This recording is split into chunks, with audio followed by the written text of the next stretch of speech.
They tried to erase him with silence. But last night, on the streets of Paris, a chant broke out. Traoré, Traoré. Graffiti lit up alley walls. His silhouette covered protest banners. The symbol of anti-colonial fire, rising in the heart of the former empire. Was it just a coincidence? Or is France finally witnessing the blowback of its colonial ghost? Keep watching, because this isn't just about Paris. It's about everything it tried to bury.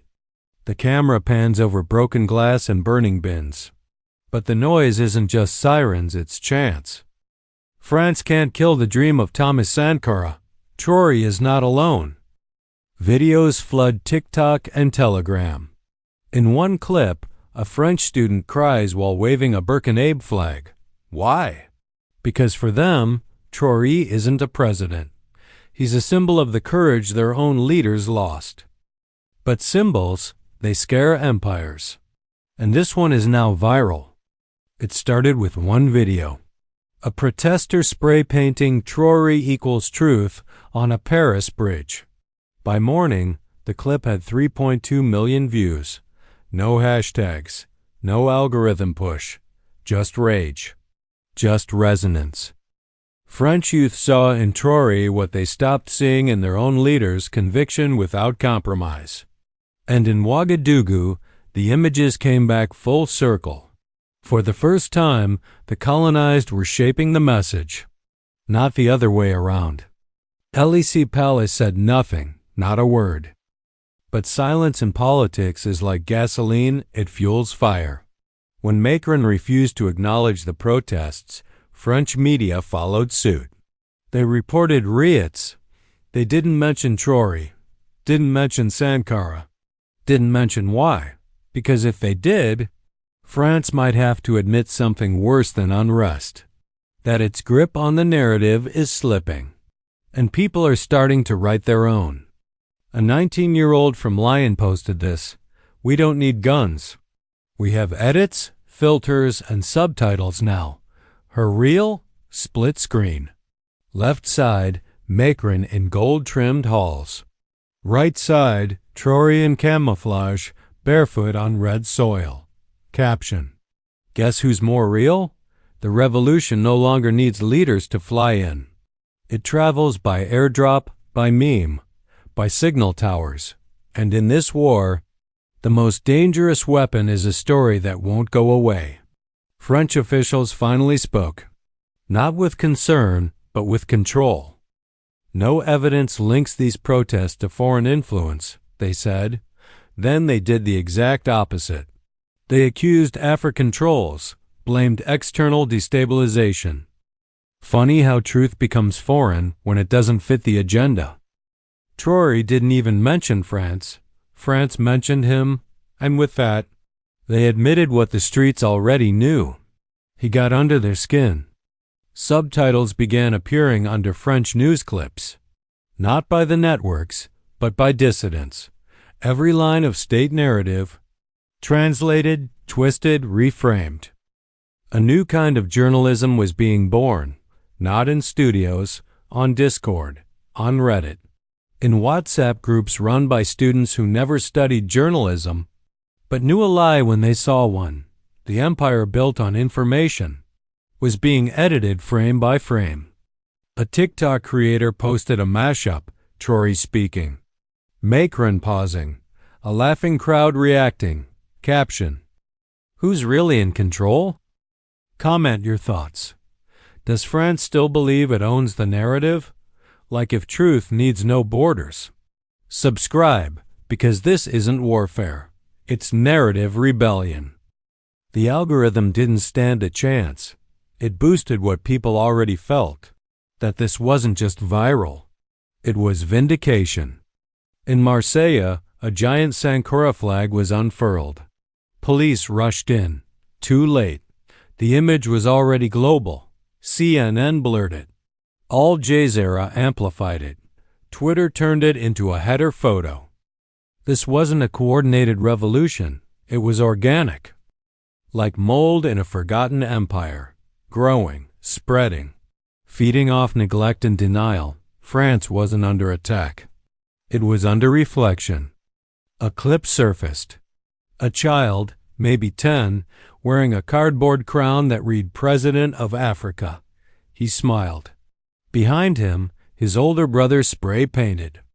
Traoré showed us how to walk barefoot through power. The image went viral. Not because of politics, but because of pain. Because everyone, everywhere, knows what it feels like to watch your future sold. In a language that's not yours, and now, they're speaking back. French television tried to retake control.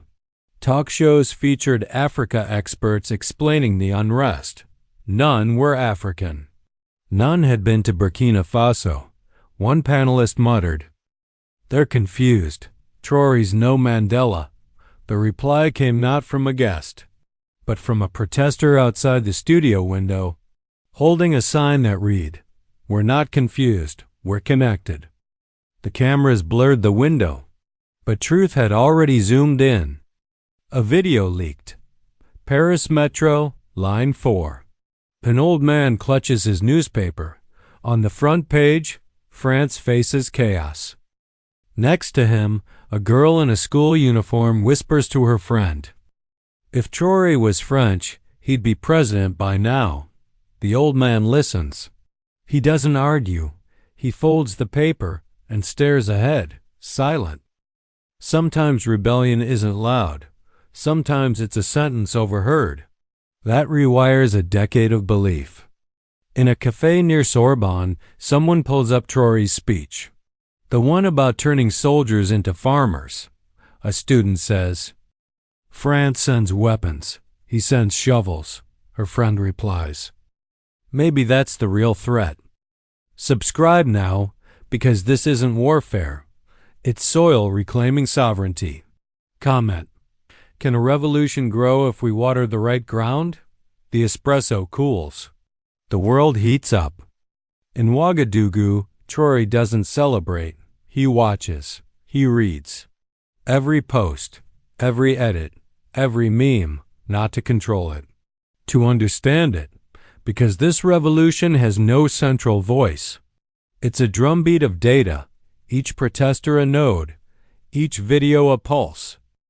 And unlike colonial soldiers, data can't be deported. Macron called an emergency meeting. The topic? How to handle Traoré's digital image, one advisor said. Block African hashtags. Another suggested seed counter narratives. But the data said this, for every attempt to silence the story, 10 more voices echoed louder, faster, smarter. France doesn't have a rebellion problem. It has a Wi-Fi problem. And no firewall can stop a story that people want to finish.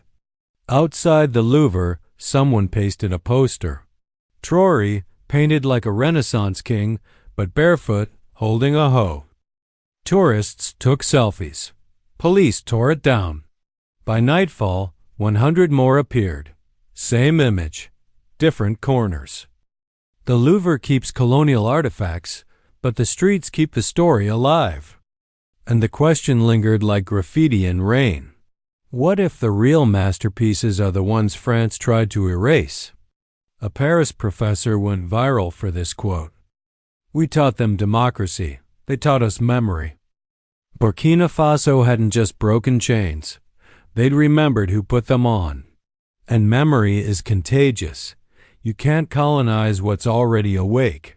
You can't silence what no longer fears. And now, the colonizers' children are learning that truth doesn't always speak French. Sometimes, it shouts back. In a dim corridor of the National Assembly, a mural cracked. Behind it, a hidden plaque. In honor of the men who tamed the colonies. Someone etched over it in pen. You never tamed us. You just paused us. And like that, centuries of erasure trembled, because every crack in the wall is a chance for light. The ghosts aren't gone. They're furious. But this time, we're not afraid of them. French intelligence flagged millions of mentions. Their report. Narrative contagion traced to Burkina Faso. Memetic spread exceeds projections. In other words, they were losing. Because no surveillance drone flies as fast as truth on Wi-Fi, and no algorithm can delete a revolution that's already been downloaded. Into the minds of millions, Paris watched Ouagadougou now. Ouagadougou was watching back. Hashtag Traoré wasn't just trending. It became a warning, a spark. From France to Francophone Africa, from classrooms to courtyards, the name meant one thing: the empire isn't eternal. And as one final TikTok echoed, this wasn't a moment. This was a message. Comment: will the old powers adapt or collapse? Subscribe to keep the fire burning. Like if you believe the next revolution won't need borders, this story may be over. But the algorithm just woke up.